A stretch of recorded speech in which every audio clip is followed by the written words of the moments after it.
and welcome to Switch On, the show that aims to highlight the best of Ipswich and reconnect locals with the place they call home.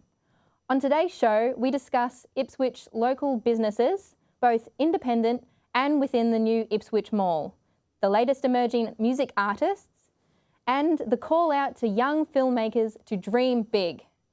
Firstly, Ipswich has many local businesses. One of those businesses is A&J Picture Framing. They offer professional custom framing services to preserve your treasured pieces to the highest standard. Joining us today is Tony Jackson from AJ Picture Framing, located in Ipswich. Welcome, Tony. Hi, how are you? Good, thank you. So, what does A&J Picture Framing provide? We provide a full custom framing service from everything from photos, memorabilia, jerseys, full range of items for framing. It's a lot of people don't think of it too much, but if everywhere you go to, look on all the walls, there's always picture framing, framed items. We've framed everything from screwdrivers to car bonnets to cricket bats, people getting married, kids' photos, everything. Oh, wow. Yeah. And how long has the business been running? We've been going now for 10 years. This is our 10 years this year. Wow. So we're quite proud of that actually, and it's quite good. So what are the company's specialties? Specialties is that we do anything and everything. We haven't got a specialty item. We do what's needed to be done. So people come in and they'll bring a certain item in and wonder, what can I do with this? We frame it for them and they're happy. Oh, amazing. And what's the most unique item you've come across? The most unique thing would be a car bonnet. Wow. Yeah, it's a huge car bonnet. It is from the Ipswich Hospital for the Children's Department. Mm-hmm. They do the car rallies each year. All the kids got to put their handprints on it. It was signed by them. So they framed it and it's on display up in the hospital for them. Oh, wow. So it's quite an amazing project. Mm. And what got you into the business? Into the business, I started doing picture photography. Mm-hmm. We went to go get some photos framed. We saw how expensive it was, so we thought we'd do it ourselves.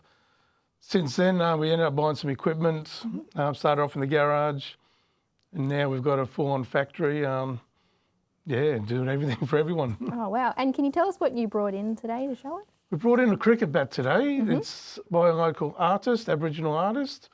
And the beauty of this is that people look at it, mm-hmm.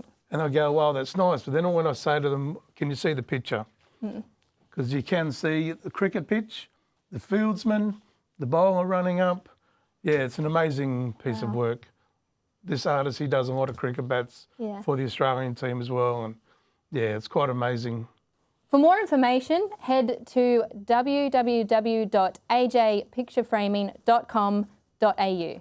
Thank you so much for joining us today, Tony. Thank you for having me. The Ipswich Mall is a centre where many other local businesses run and operate. We sent our USQ Switch On team to have a chat with Chairman Mr. Greg Cimello. Let's see what he had to say. For the past 18 months, retailers in the central business district of Ipswich have been in a real struggle as business has taken a nosedive. The redevelopment of the CBD area is the largest contract, with $140 million awarded to Hutchison Builders. Recently, 200 builders descended on the site to start construction, and there is light at the end of the tunnel. Our switched on cameras sat down with Interim Administrator Greg Cimello to see if the retailers can hang on. I hope they can. You know, we're on the home stretch now, so today was very significant in that Hutchison Builders have started work. So there's workers on site today. They were really kicking us off out of the media announcement to say they wanted to make some noise, which was really good. So this is a long-standing project that's been going around as an idea for 10 years, but this is the largest contract, as you said, $140 million in the council's history. What it's going to do is build, the most important bit is a civic heart for the city. So it'll be a plaza, piazza, what you call it, trees, grass, water, as well as paved areas the size of King George Square, host concerts or events to 3,000 people can attend. So really true civic heart. Council administration, because as you know, we're selling this city block to the hospital to allow the hospital to expand, so we need to move. And a library, and it'll be a split library between an adults library across the plaza and a children's library in the building. Redevelopment of the road, and then reconstruction of some of the private buildings that we own and for retail, entertainment, food and beverage. Lots of residents through social media platforms are saying how disheartening it is with so many businesses closing and moving on. Can it be resurrected, do you think? And how long is that process going to take? It can be resurrected, and it is disheartening. My very first day here, just over a year ago, I walked down to the mall before I came into the office actually to have a peek. I hadn't been there for a decade and I was horrified by what I saw. Couldn't believe it had got that bad. So that was clear to me. That's not the most important thing I needed to do while I was here. The most important thing is fixing governance in your council. But the most obvious, transparent thing for the public is get the City Heart back. It's a 2-year project from here, so it's still still some time. The mall will be opened up again prior to Easter next year. The library and the plaza probably mid next year, so June, July, August, September next year. And the council administration moving 2 years from now, so that's the time. The retail buildings need to open up on the way through. We need businesses to hang in there, and we need the community to come back. They'll come back because I think we're attracting new businesses to the city. So before Christmas, we should be in a position to confirm the first group of new businesses to come to Ipswich CBD. And these are people who we're talking to about taking leased premises in the council buildings and running new businesses here. So we're not chasing people from within the CBD and poaching from other areas, but we're trying to encourage new businesses to come in and combine that with a whole event and marketing program by council to say, come back to the city, this is what's now going on, and put events on and get people back into the CBD. It takes a while to get that going, but I think, the will is there by the community. They just need something to go to and something that attracts them to get back into the city. Is there anything council can do for the struggling retailers at the moment prior to it opening up a little bit before Christmas? Yeah, we talk to the CBD traders every quarter, giving an update, and there's some ideas that are presented to us about what council could or should or may do to help. We also spoke with one of the 5 community reference groups that I set up last night, was the economic development one. We talked about the CBD specifically, so there's some ideas coming out of that. So they'll filter through, we'll work that stuff through, and there are some programs that I think the council can do to help businesses on the way through. Yeah, marketing, promotion, yes. A lot of ideas you can imagine about, rates relief, etc. We'll think about. But also maybe some co-investment and upgrades, because, this is council investing in the buildings that the council owns. But a lot of private buildings in the CBD, I think, need a bit of an upgrade too, and I think there's a role there for the council to co-invest. In other words, an owner spends something on their facade that meets our specifications in terms of colour and decor and fits in, then maybe we subsidise that with ratepayers' money. They're big decisions for council to make because they cost money, but you got to look at what are we trying to achieve? We're trying to get life back in the city. It is hoped that the project will stay ahead of schedule, but the Nicholas Street roadworks are set for completion by Easter next year. The new library is expected to be open by mid-2020 and the Council Administration Centre by mid-2021. By all accounts, Ipswich City Council and the Administrator Greg Chimello are hoping that this redevelopment will breathe life back into the city of Ipswich. Now over to Russell and Kaylin from Emerge, sharing the latest in the local music scene.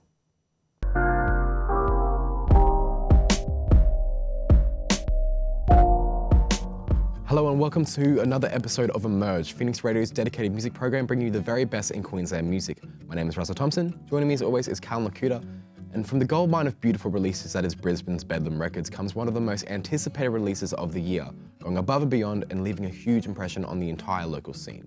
Taking out Emerge's Song of the Year in 2017, 2 years of eager anticipation finally came to the end of August 15th, with the release of the Jensens' debut album, Hyacinth Haze. The record pays homage to the band's roots while making brave strides into unexpected territories, scale and genres. With the distinctly different but effortlessly harmonious vocals of Joe White and Nathan Kendall, this quintet has a dynamic unlike many other. The band strategically begins Hyacinth Haze with the 3 shortest songs on the album, giving listeners a taste of the creative genre combinations on display throughout. Lead single Coma opens proceedings explosively with a seamless mixture of heavy psych, disco and rock. Four Chambers has an irresistible combination of dance psych reminiscent of The Belligerents, with theatrical piano similar to what you'd find in an 80s power ballad. The insanely catchy Mount Mirror follows a thick bass line, gorgeous synths, guitars and a huge sing-along chorus. The LP has an extremely strong introduction, but the following tracks are where the band truly comes into their own. with impressive instrumental breaks and the album's most powerful vocal deliveries. Slur is an empowering track that pairs a stunning atmosphere set by glorious instrumentation and matches that with an abundance of swagger found in Joe's passionate delivery.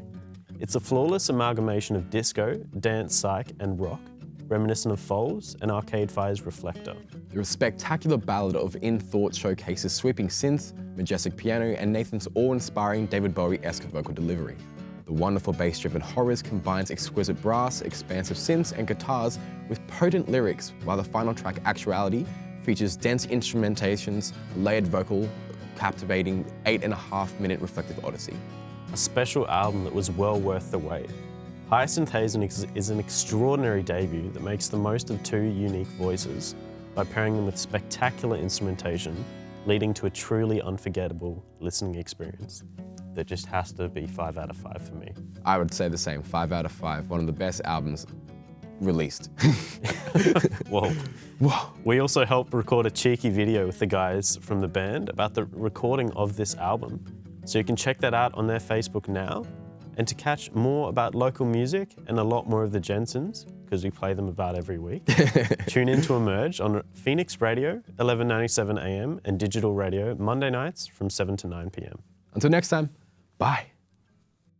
With the support of USQ Media students, the 2019 Ipswich City Council's Film Festival for Youth short film competition will screen competition entries at Rebel Domain on the big screen, Saturday 19th of October.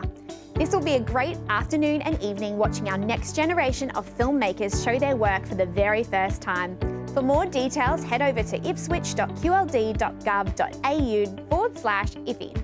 Can't wait to see their creativity on the big screen. Well, that's all the time we have for our debut episode of Switch On.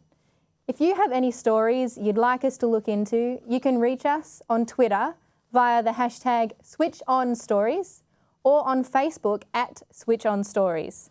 I'm Annie Petts, and you've been switched on.